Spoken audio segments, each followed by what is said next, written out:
All right, guys, so we are in the office's kitchen, and I kind of want to just go over a little bit, kind of point some stuff out, hopefully give you some more visual of what we've been talking about. And, when you go into somebody else's kitchen, it can be overwhelming. Usually there's like the dogs like yapping at you and the kids like screaming in another room, and you're like, well, where do I start and what do I do? And you want to get that site worksheet, the kitchen sheet. That's going to give you some really good things to remember. Of course, we went over that, but it's the first thing is just to be asking those questions, right? And it's, what's the friction points? What are the maybe the issues that client is having? So I like to say, hey, what do you not like about your current kitchen? And they might say, yeah, we need more space. And you'll see this in the office here. There actually used to be a wall here. That's pretty common. They're like, oh, we want an open concept. So then you're going to kind of want to look around, and there's more training on how to figure out if it's a load-bearing wall. But if you take a lot of photos, we can figure that out on the back end. But that's a big common thing. We'd like a little bit open up the kitchen. Maybe they want to say we want an island or a peninsula with seating, so we can have more of an eat-in kitchen. So you just gotta want to think. You don't even really want to talk about what you can do. You want to try to get that information from them of what they need, and what they want. I can't stress enough to try to get as much as you can in the beginning, in that phone call, or in that before that site visit, if they're uploading some photos to co-construct about like kind of what they're thinking and what they want, the style. You get them on the choices and everything else. So when I walk in and I'm like, looking at the current kitchen and I've asked some questions, etc., I always like it's a nice little touch. You ask, hey, do you mind if I opened up, your cabinet, and it sets a good rapport there. And you can kind of talk about soft close if they don't have it, and say, hey, how your new cabinets are standard is with soft close, so nothing slams. The same thing with your drawers is a full extension under with a soft close. These are standard things, so you want to point that out. And if you're doing you talk about the solid surface. You can talk about the undermount sink if they don't have one of those. And again, they might want the apron sink, and that's that is not this. We showed you on some other videos about the apron sink. This is an undermount. The apron comes down and it has a different cabinet underneath here. And a really critical thing is what they want. And these are why you want to ask all of those questions on that site worksheet. Because if they want an apron sink, real critical to take photos underneath the sink to see where the plumbing is. And if the plumbing is coming out of the wall and it's high, and a lot of times it's not, but if it is, that apron sink, because it comes down here, that plumbing, the plumbing might be too high and you have to redo it all. So these are kind of the questions you want to ask. It's, we talked about like, what, do they want a counter depth fridge? And now this is counter depth, meaning it doesn't only comes out slightly past the counter. So you want to ask that, is that something that they want? Because that means it has to be a minimum of 36 inches wide. We talked about the range. Do they want gas? And then this is a 30-inch range. So this is a standard range, so it's no big deal. But they do come up with that 36. And now it's going to adjust a lot of stuff. Obviously, a 36 wouldn't have worked here because you have that window. And then you want to talk about if you're going to up that range, you want the range hood is going to be bigger too. And you want to talk about venting. It's a really big plus.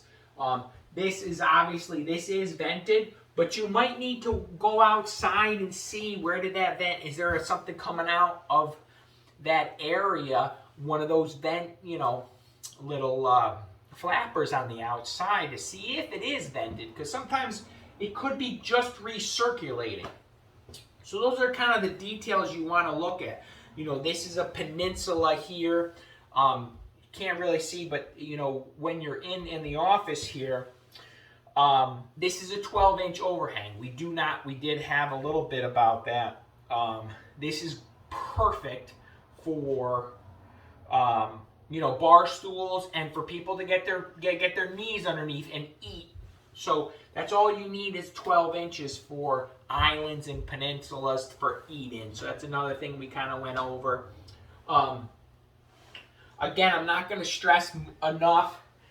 You know, you might even want to prep the client. Hey, I need some photos of underneath your sink. So if it's super, it's, you know, packed in there, do you mind just taking some of the stuff out so when I get a photo? Why do you need a photo? Well, if we're replacing this dishwasher and this dishwasher is hardwired, okay, it's no-go now. The electrician needs to run, and it could be on the same circuit as the rest of the kitchen. I know we went over a bit of the electrical, but it needs to be on its own circuit, and it needs to be plugged into a plug underneath the sink. So why is that? Well, it's obviously there's a safety aspect of it.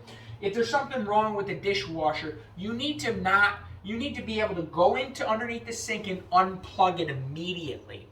Same thing with the garbage disposal.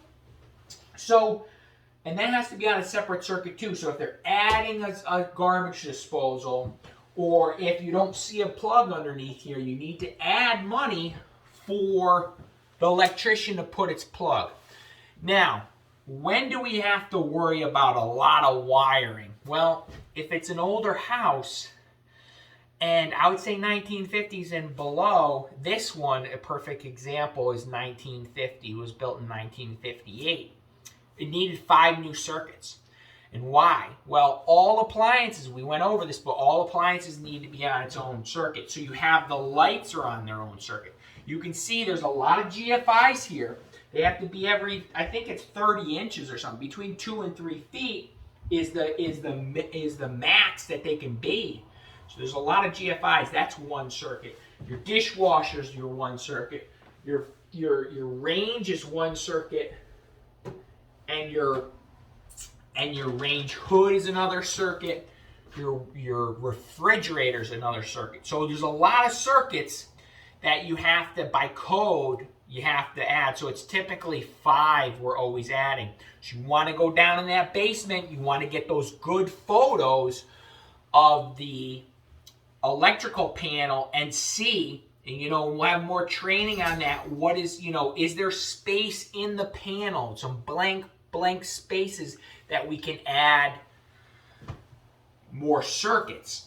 Obviously, if you just get some good photos, there is some workarounds if we needed to, but you know, sometimes there's those times when we're remodeling and we need to go from 100 amp to a 200 amp service, and of course that's an additional $5,000.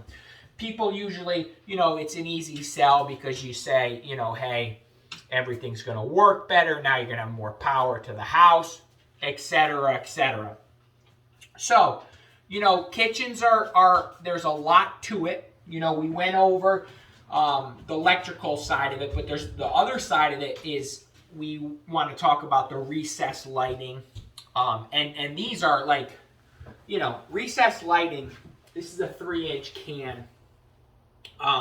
It comes in 3, 4-inch, 5-inch, and 6-inch. Depending on the space, we typically see a larger can if you have higher ceilings, but it's really going to be preference. People do like the small little look like this. A kitchen like this size, we have 6 here. You know, between 6 and 10 depending on the size. They're about $150 to $200 a piece, like if there's nothing there. So that's being wired and everything. So it's not that expensive. You also want to push that under cabinet lighting. You see it makes the kitchen. And if you're really transforming that space, that $4,000 or $5,000 is such a good upgrade, and they will be really happy at the end of the project because it's going to be so different from their old kitchen.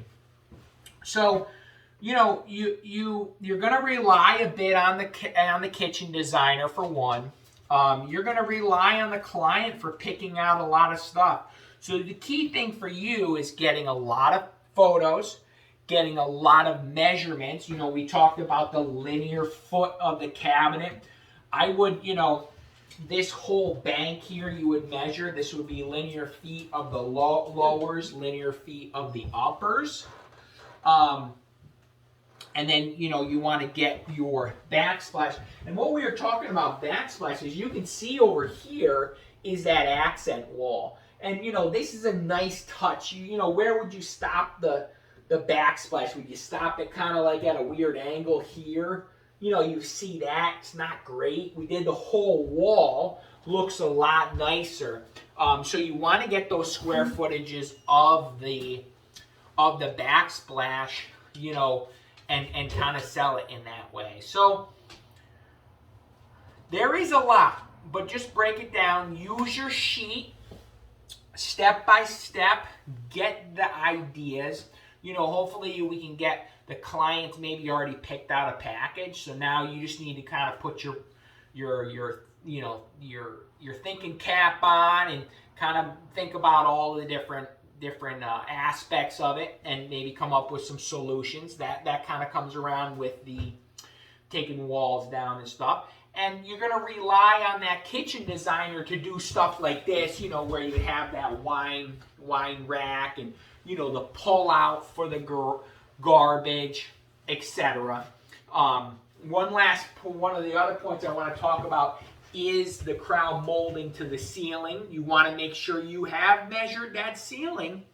So, this is a 30-inch cabinet, and it's because we have 7-foot ceilings.